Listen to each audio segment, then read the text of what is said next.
Hello friends, welcome everyone. So I hope you all are fine. तो basically आज के video में हम लोग ग्रेविटेशन पे कुछ ऑब्जेक्टिव क्वेश्चंस करने जा रहे हैं and this is our set 3। Okay, so let us start.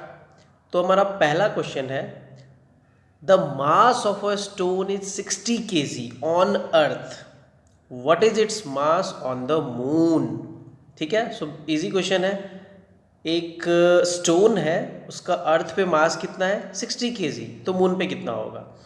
तो आप लोग के दिमाग में ऐसा कुछ आया होगा कि मून पे 1/6 होता है, तो 60 का 1/6 is 10 kg, but that is not right. See answer कितना है 60 kg। Okay, so how, let us see. तो सबसे पहले ये समझते हैं कि मास क्या होता है। ठीक है, so the material contained inside any body is called its mass। किसी भी बॉडी के अंदर जो मटेरियल कंटेन्ड है वो उसका मास है। ठीक है, सो नाउ अगर अर्थ पे मास 60 kg है तो मून पे कितना होगा। So one thing I want to tell you that mass जो होता है वो आप अर्थ पे चले जाओ या फिर मून पे चले जाओ या यूनिवर्स में कहीं भी चले जाओ या गैलेक्सी में कहीं भी चले जाओ, मास विल नेवर चेंज। मास कभी चेंज नहीं होता है। तो अगर अर्थ पे मास 60 kg है तो मून पे भी मास 60 kg ही होगा। और वो जो 1/6 वाली बात थी वो किस में होती है, वेट में होती है। Now what is the difference between mass and weight, ये आगे देखेंगे। ओके, नाउ मास का यूनिट क्या होता है, एसआई यूनिट। मास का एसआई यूनिट होता है KG. Now what is SI unit. SI मतलब एसआई यूनिट एक इंटरनेशनली एक्सेप्टेड यूनिट है, जो कि जितने भी देश हैं सभी लोगों ने उसको एक्सेप्ट किया है कि yes we will follow kg. So SI का मतलब क्या हुआ, इंटरनेशनली एक्सेप्टेड यूनिट। ठीक है, नाउ अब हम लोग मास जो है वो ये समझते हैं कि it is a scalar quantity. Scalar का मतलब क्या होता है, वैसा क्वांटिटी जिसके पास सिर्फ मैग्नीट्यूड हो। मैग्नीट्यूड मतलब कोई न्यूमेरिकल वैल्यू हो, डायरेक्शन ना हो, that is called scalar quantity. तो mass is a scalar quantity. ठीक है, तो याद रखना मास कभी चेंज नहीं होता है, आप कहीं भी चले जाओ। Okay, moving to question number 2। Yes, interesting. Can mass of a body be zero. क्या किसी बॉडी का मास जीरो हो सकता है। Options are yes, no, depends upon gravity of the planet and last है depends on distance from earth. So what do you think, सोचो तो, क्या किसी बॉडी का मास जीरो हो सकता है। So the answer is B, no.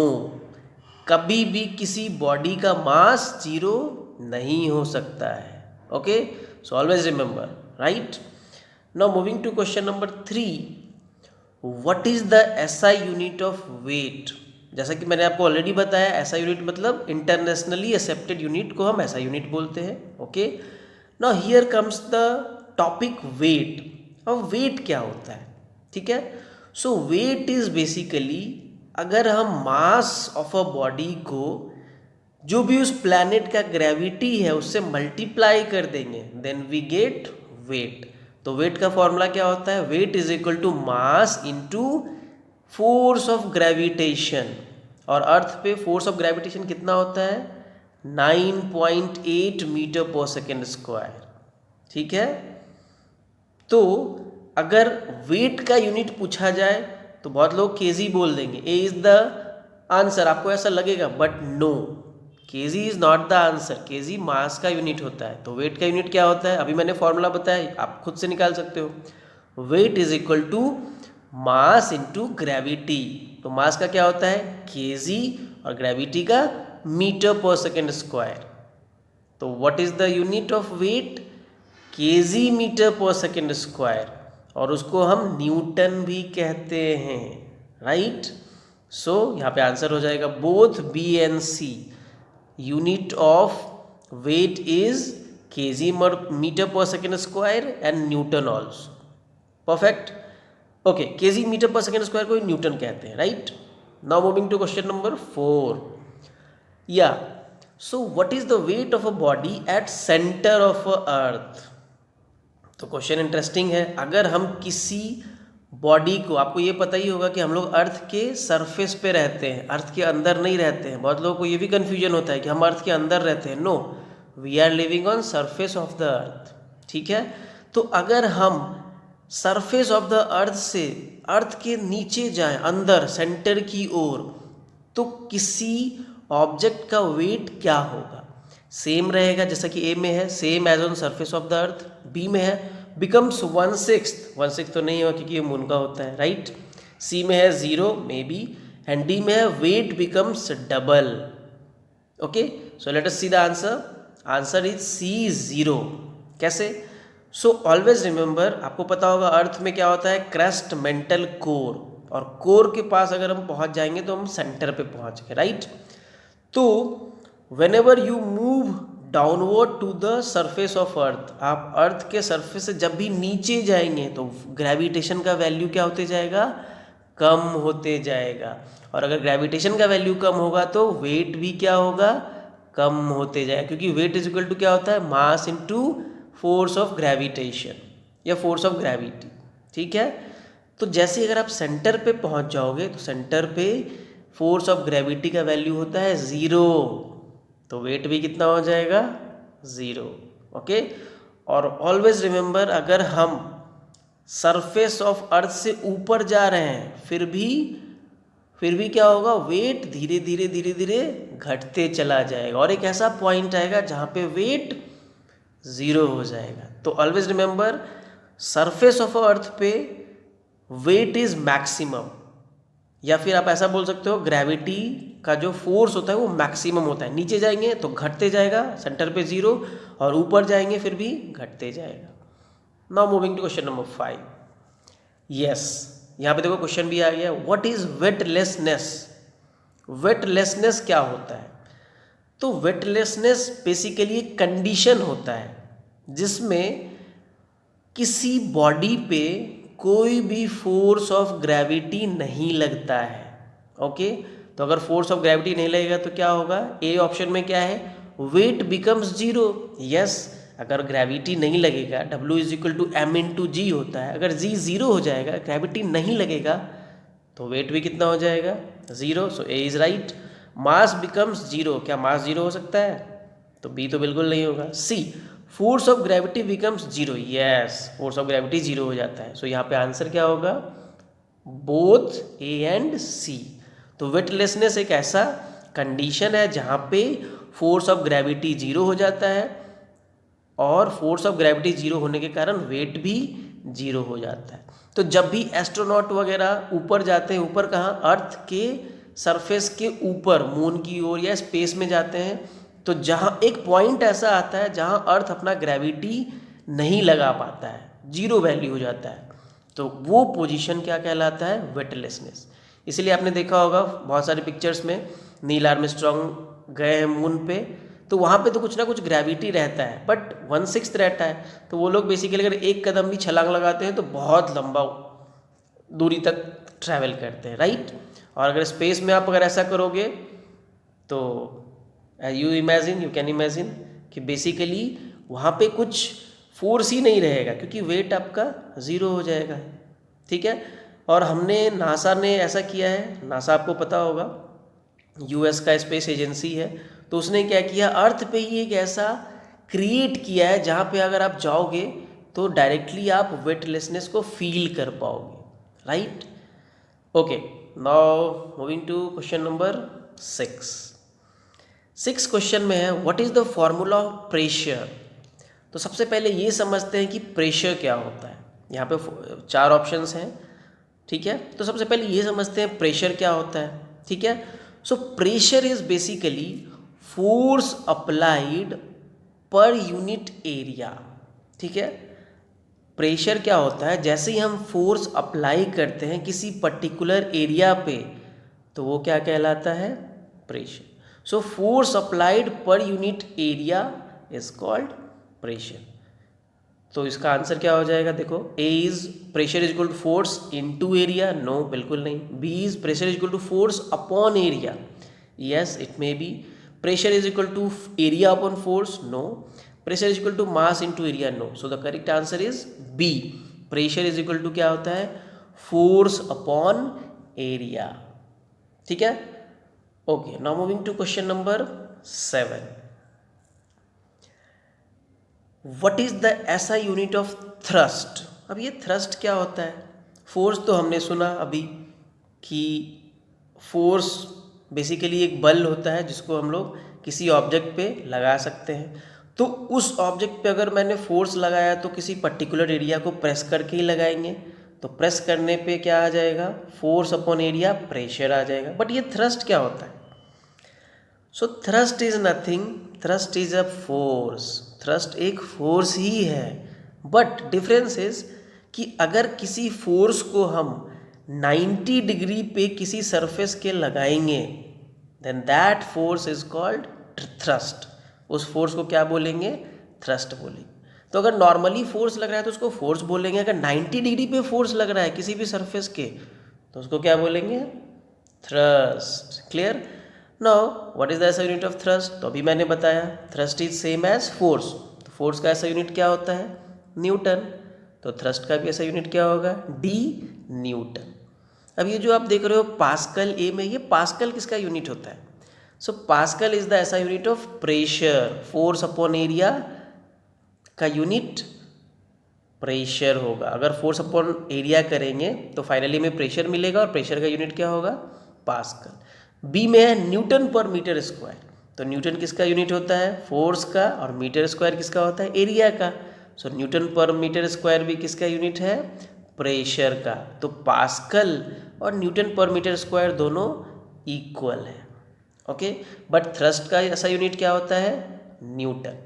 Clear.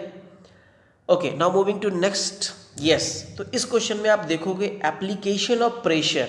Pressure तो हमने पढ़ा, प्रेशर में बहुत एक इंटरेस्टिंग चीज़ है कि सपोज आप एक ऑब्जेक्ट पे फोर्स लगा रहे हो, ठीक है, तो आप फोर्स लगाओगे तो बिना टच किए तो फोर्स लगा नहीं पाओगे, अगर कांटेक्ट फोर्स की बात करें तो, राइट।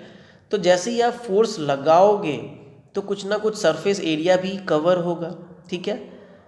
तो फोर्स जो आप लगा रहे हो तो सरफेस एरिया वहाँ पे कवर हो रहा है, तो अगर सरफेस एरिया ज़्यादा है, ठीक है, तो प्रेशर क्या होगा, प्रेशर क्या होगा, कम लगेगा।